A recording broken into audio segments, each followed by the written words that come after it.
Hello then, good evening. You will be watching the Al24 News with me. I'm Abdurrahim Kashour, streaming live from Algiers. And to the headlines.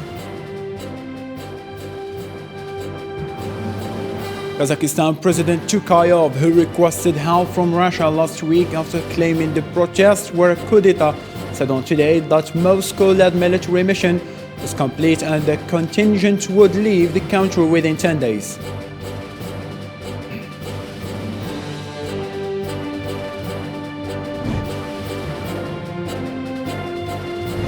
US and Russian officials held over 7 hours of talks Monday, but the two sides did not negotiate or appear any closer to the resolution of a high-trend fears that Russia will attack its neighbor Ukraine.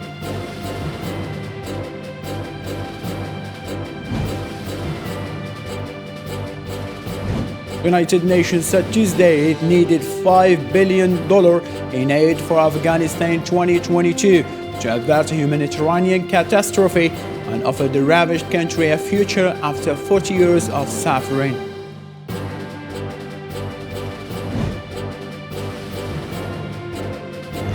US hospitalization broke a record as Omicron surge. US insurers must cover 8 at-home tests each month. The Biden administration says Chicago's public schools canceled Monday's classes.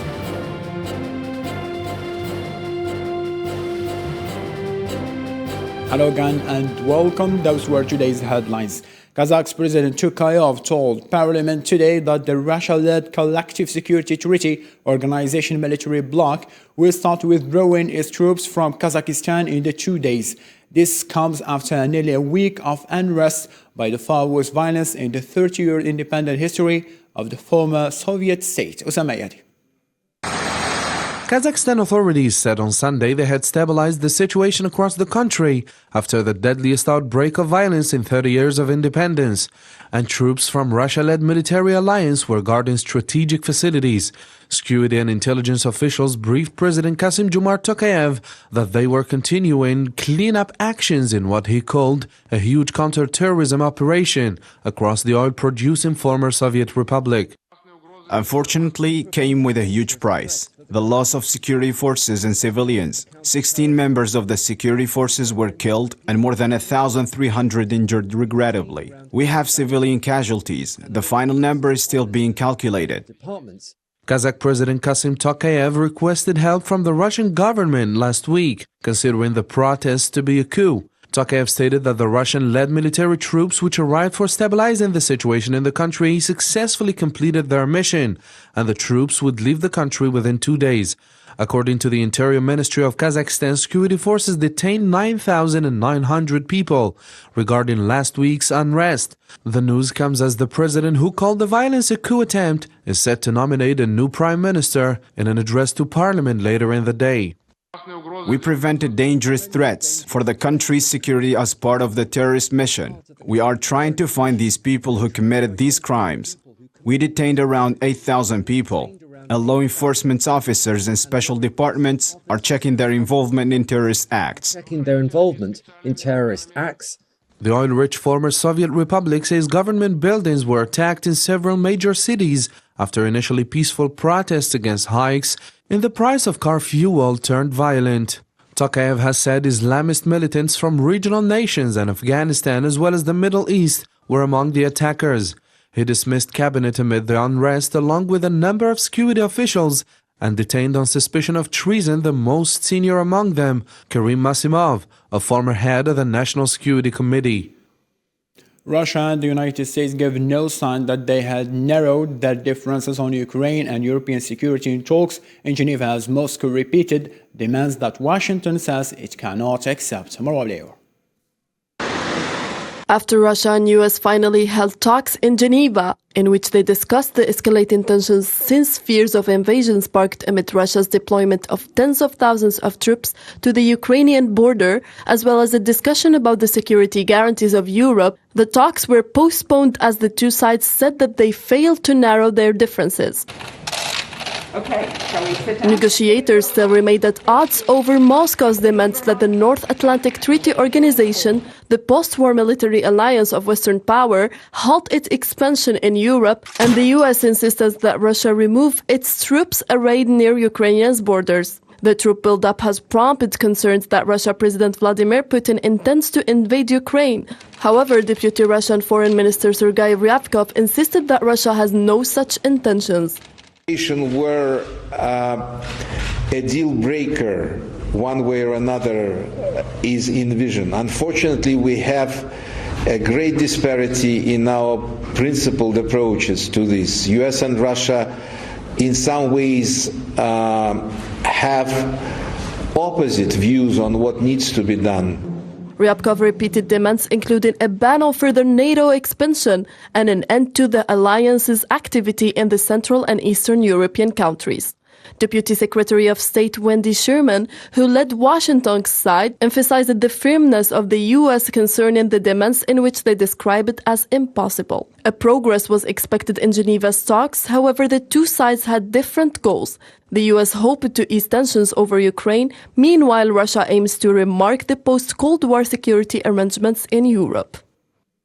US envoy to UN Linda Thomas-Greenfield made remarks on the situation of Russia and Ukraine by saying that the US had been watching closely the buildup of Russian troops on Ukraine's borders. She added that it remains that their goal to find diplomatic way forward and avert conflicts, and that the President Joe Biden has instructed them to work intensively and pragmatically to determine if that's possible. We have been watching closely the buildup of Russian troops on Ukraine's border. The United States has been preparing diligently in close consultation with our partners and allies options based upon the path Russia chooses to take in the weeks ahead. It remains our goal to find a diplomatic way forward and avert conflict, and President Biden has instructed our diplomats to work intensively and pragmatically, including here in New York, to determine whether that is possible. According to South Korea's military statement, North Korea on Tuesday launched what is appeared to be a ballistic missile more capable than hypersonic missile that is launched less than a week ago. The early morning launch came at the United Nations Security Council finished discussion in New York on how to respond to Pyongyang's report testing of a suspected hypersonic weapon last week. Seoul said that South Korean and US militaries were analyzing the launch in greater detail. The United Nations and partners launched a more than $5 billion funding appeal for Afghanistan to help 22 million people in urgent need. Afghans are facing one of the world's most rapidly growing humanitarian crises as a result of the Taliban control over the 4-decade conflicts and endemic poverty.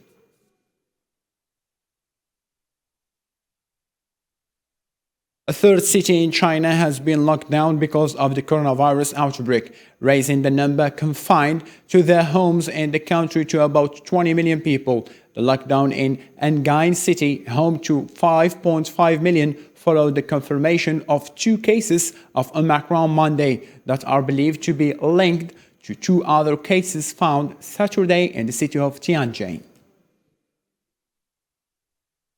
The United States reported 1.35 million new coronavirus infections on Monday, the highest daily total for any country in the world, as the spread of the highly contagious Omicron variant showed no signs of slowing. The previous record was 1.03 million cases on January the 3rd. The president of Mexico, Andrés Manuel López, announced through his Twitter account that he is infected with COVID-19, so he will remain in isolation and will only communicate virtually. For his part, López mentioned that he had met with the officials days before, although he assured that he did not show any symptoms. Schools in Uganda reopened after nearly two years of shutdown. In one of the world's toughest lockdowns in the world, Uganda decided to close schools in March 2020 following the spread of the coronavirus pandemic. More details about this situation with Nabil Khazini.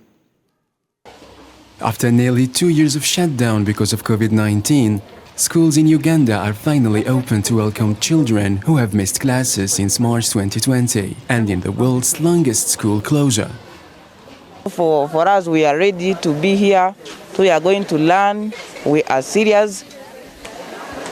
And so far, we are going to do everything as we want. During the period of lockdown, some pupils entered the child labor market to work in mining, street vending and agriculture, while others got married. Authorities warned that at least 30% of students may never return to school. Started to lose power because everything we have seen, schooling is just sloping down, everything is going stagnant, and we need to look for a better way to live. Some classes reopened temporarily in October 2020, but had to close their gates again in May and June of the following year.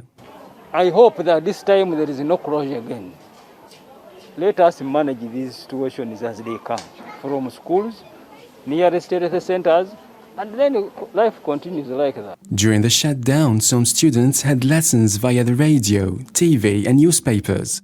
Some schools have provided printed materials, while wealthier Ugandans have also been able to access online classes and home tutors. However, it wasn't the case for everyone. Child rights groups had criticized Uganda's decision to keep schools fully or partially shuttered for 83 weeks, longer than anywhere else in the world. A decision that affected about 15 million students, according to the local government.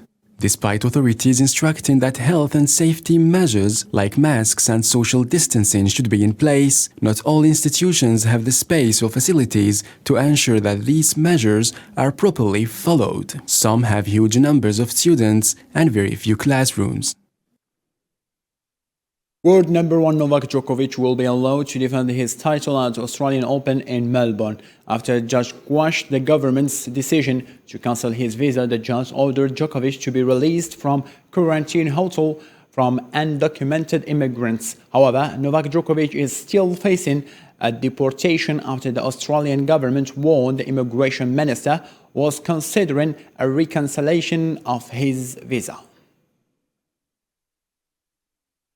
Novak Djokovic's story served as a stark reminder of Australia's mistreatment of refugees who have been stuck in the country immigration detention system for years. More than 3,000 asylum seekers and refugees have been forcibly moved to offshore camps where they have suffered terrible abuse, brutal treatment, and medical neglect. President of the European Parliament and Italian Democrat David Sassoli passed away in hospital in Italy where he was admitted in December. According to his spokesperson, the 65-year-old Italian was in a terrible health condition for more than 2 weeks due to a dysfunction of his immune system. Pressure is intensifying on President Joe Biden to articulate a plan to enact meaningful voter protection as counter to strict new voting laws going into place around the nation after warning for the past years of emerging dangers to democracy. Zara Ferjani on what's follow. U.S. President Joe Biden and Vice President Kamala Harris, who asked Biden last year to take voting rights as her main theme, plan to lay a wreath in the crypt of Martin Luther King Jr. and visit the historic Ebenezer Baptist Church where the assassinated civil rights leader preached. The two measures, the Freedom to Vote Act and the John Lewis Advancement of Voting Rights Act, would jointly strengthen electoral protections by creating national standards for voting by mail and restoring some eliminated elements of voting rights. Biden's speech at the Atlanta University Center works to drive support behind the bills as they come before the Senate. Without the right to vote, there is no democracy. We've supported Democrats fighting for voting rights bills since day one of our administration, making sure that we have unanimous support among Democrats in the Senate, which we do. But each and every time it gets to be brought up, that other team blocks the ability even to start to discuss it. Democrats in Congress are preparing to promote the bills before this year's midterm elections, but with opposition from nearly all Republicans, the measure's only chance of success is altering the obstructionist rules of the Senate. The Senate Democratic leaders are trying to use a big lie to bully and berate their own members into breaking their word, breaking the rules, and breaking the Senate. We're going to spend all week sounding the alarm on the radical takeovers that some Democrats want to pull off. Activists and some of Biden's allies worry there is little hope of convincing the remaining resistant Democrats to opt for the rule changes, and they grow increasingly frustrated with Biden for not breaking the impasse. The forever prison, or let me say Guantanamo Bay, the notorious prison camp in Cuba, is 20 years old. Over the years, several plans to close it have been rejected. For detainees, little has been changed in the last 2 decades. Samayadi, more to be clarified.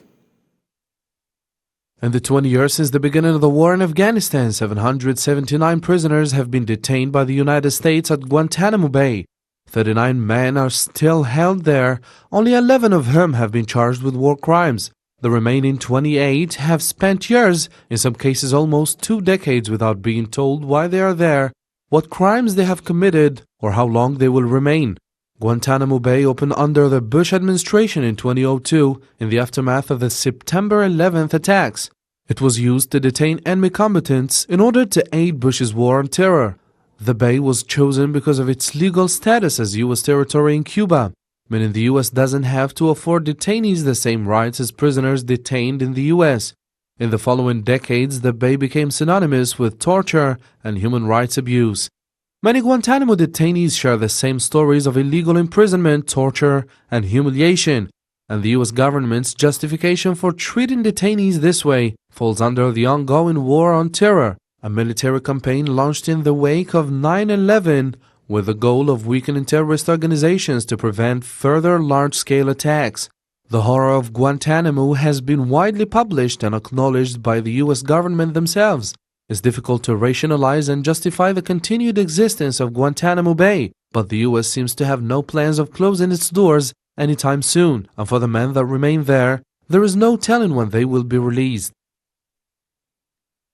Libyan security forces raided and violently broke up a site in protest by migrants outside the closed UN Community Center in the capital of Tripoli. The troops, which arrived at the night, destroyed the protest site and arrested hundreds. Those arrested were sent to detention center in the nearby town of Ain Zara, while others managed to flee from the raid.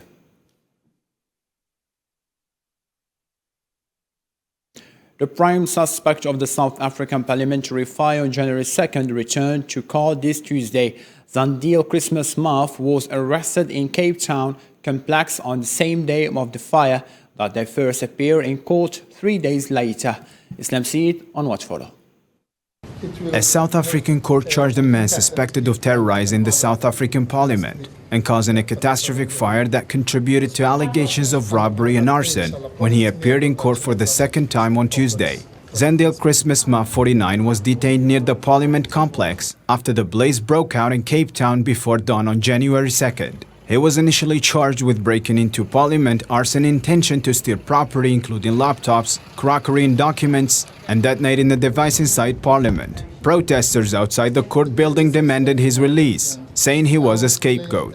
Defense lawyer Dalian Pufu said that Muff was last week taken for mental observation on January 3rd and diagnosed with a paranoid schizophrenia.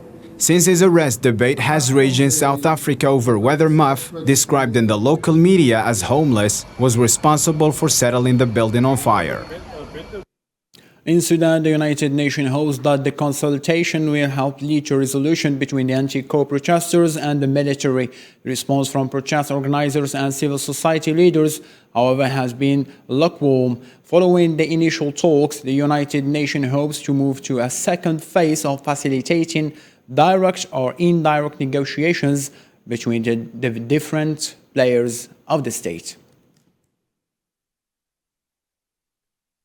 A man with a terminal heart disease is responding well 3 days after being given a genetically modified pig heart in the first of its kind surgery to demonstrate the feasibility of a pig to human heart transplant. Zafarjani. David Bennett, the first person in the world to get a heart transplant from a genetically modified pig, is doing well 3 days after the experimental 7-hour surgery, according to his doctors. The transplant was considered the last hope of saving Mr. Bennett's life, though it is not clear what his long-term chances of survival are. He's awake, he is recovering and speaking to his caregivers, and we hope that the recovery that he is having now will continue. We've never done this in a human, and I like to think that we have given him a better option than what continuing his therapy would have been. But whether it's a day, week, month, year, I don't know. Doctors at the University of Maryland Medical Center were granted a special privilege by the U.S. medical regulator to carry out the procedure on the basis that Mr. Bennett, who has terminal heart disease, would otherwise have died. He had been deemed ineligible for a human transplant, a decision that is often taken by doctors when the patient is in very poor health. The pig used in the transplant had been genetically modified to knock out several genes that would have led to the organ being rejected by Mr. Bennett's body. For the medical team who carried out the transplant, it marks the culmination of years of research and could change lives around the world. Quite interesting. It seems that the sanctions which were imposed on Mali's military government by the ECOWAS have increased tensions after the military junta announced that recall of ambassadors and closed borders with the West African nations. Islam Seed on what follow. The government of Mali strongly condemns these illegal sanctions. This is how Mali's junta reacted to the decision after leaders of West African countries have rejected the transition announced by the military government in Mali and have decided to impose tough sanctions on the country. This act was unacceptable by Mali's military regime, who has announced the recall of ambassadors and the closure of air and land borders with West African countries, calling those sanctions as illegitimate. The meeting trailed months of growing tensions over the agenda for bringing back civilian rule in Mali after 2 military coups. It's worth noting that the ECOWAS and the West African Economic and Monetary Union imposed a series of economic and diplomatic sanctions against Mali on Sunday, including border closures and trade embargo. Mali's military ruler Assimi Goïta has said Bamako is open to talks after the 15-member West African Economic Union imposed additional sanctions on the troubled Sahel country over delayed elections. We remain committed to a return to a normal, peaceful and secure constitutional order. Mali's military junta accused ECOWAS and the UEMOA of being exploited by extra-regional powers with hidden motives, an apparent reference to Mali's partners engaged in military ways such as France in the Sahel region. Deplores the inhuman nature of these measures which affect populations already severely affected by the security crisis and the health crisis. The Malian government has stated that it will make every effort to ensure a normal supply for products to the public, but sanctions are certain to further stifle the economy in one of the world's poorest countries. More international news in this roundup by Marwa Blair. An extension to humanitarian aid northwest Syria crossed border for 6 months without a new vote at the United Nations Security Council. More than 1,000 trucks carrying food, medicine and other humanitarian items go through into rebel-held areas by the use of the Bab el-Hawa crossing at the Turkey-Syria border until January 10, 2022 every month. The 15-member body had previously issued an authorization for 6 months. British Prime Minister Boris Johnson is under fresh inspection, reporting that more 100 members of his staff were invited to a garden party as his official residence at the height of the 2022 lockdown. The news marks the latest of a string of alleged gatherings held by the government officials over the past 2 years that broke their own pandemic rules. And share the anger up and down the country at seeing number 10 staff seeming to make light of lockdown measures. And I can understand how infuriating it must be to think that the people who have been setting the rules have not been following the rules, Mr. Speaker, because I was also furious to see that clip. And Mr. Speaker, I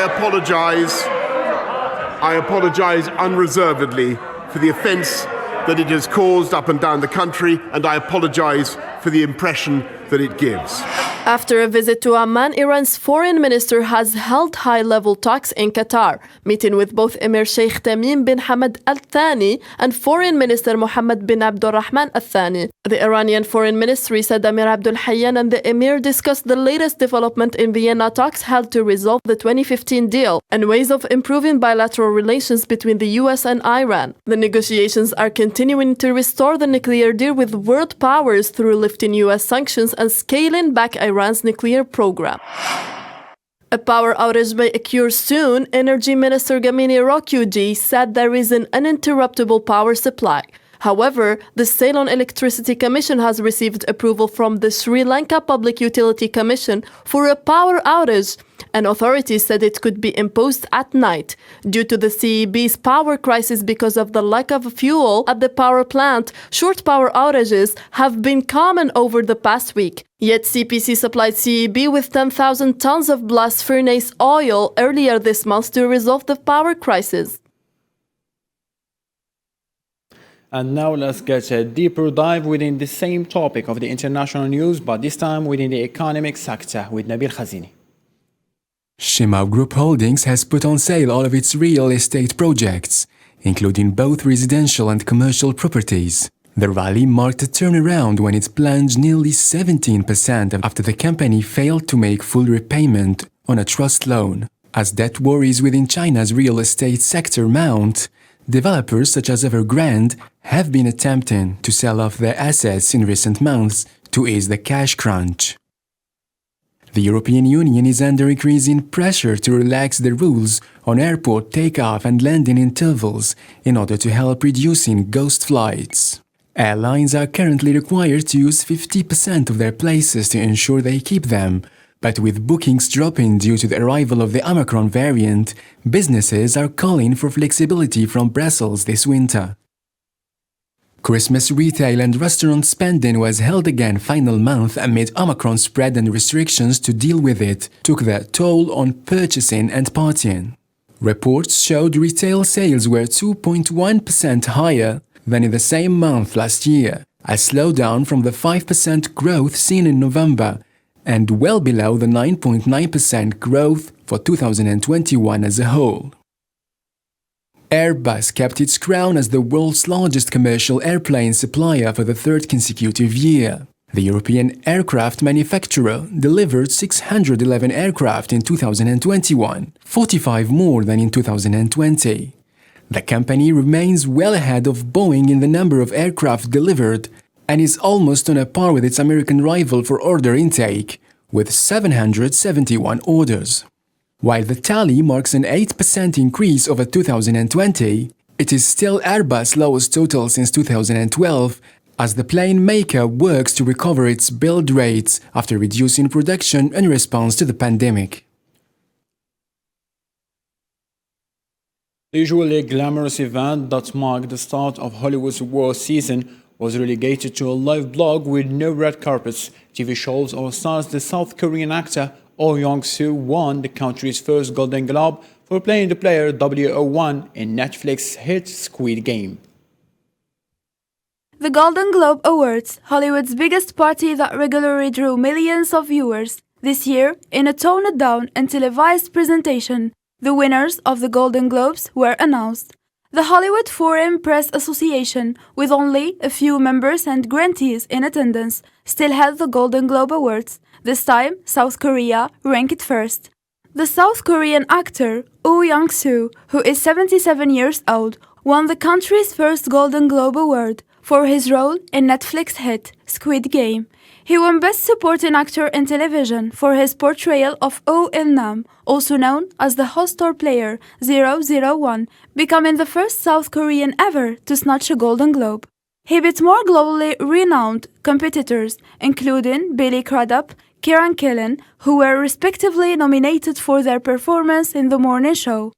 Oh's achievement came after Yoo Yeon-jung won Best Supporting Actress at last year's Academy Awards, the first South Korean to win an Oscar for her role in Minari, a heartfelt Korean immigrant tale. President Moon Jae-in congratulated Oh and the drama's crew, saying Squid Game gave hope for humanity. Squid Game, a surprise hit for Netflix after it was released in last September, was the streaming service's biggest non-English language show ever. Sport now. The AFCON, the cup holders, the Algerian national team, were held a surprise goalless draw by Sierra Leone as they made a lackluster start to defend the African Cup of Nations title in Douala. Algeria was expected to get their Group E campaign at the tournament in Cameroon off to an easy start against medalist Sierra Leone's, who returning to the tournament for the first time since 1996. The Warriors still have two other matches in the pools against Equatorial Guinea and Côte d'Ivoire, or as it is said in English, Ivory Coast.